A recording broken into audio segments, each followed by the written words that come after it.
લક્ષ્ય ન્યૂઝ, એક નજર, એક લક્ષ્ય.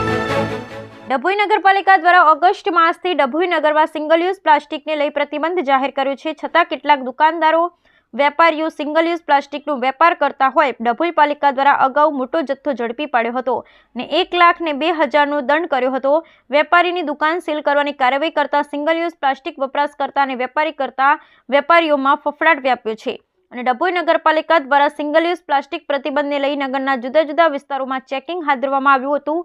ઓગસ્ટ માસથી પ્રતિબંધ લગાવ્યા બાદ પણ કેટલાક વેપારીઓ single use plastic, paper cup સહિતના સામાનનો વેપાર કરતા હોવાનું માલુમ પડેલ છે. ત્યારે આજે ટાવર રોડ પર આવેલ ગાયત્રી ડિસ્પોઝલ દુકાન માલિકને અગાઉ 1,02,000નો દંડ કર્યો હતો અને જીપીસીબીની ગાઈડલાઈન મુજબ નાશ કરવા હેતુ નોટિસ અપાઈ હતી.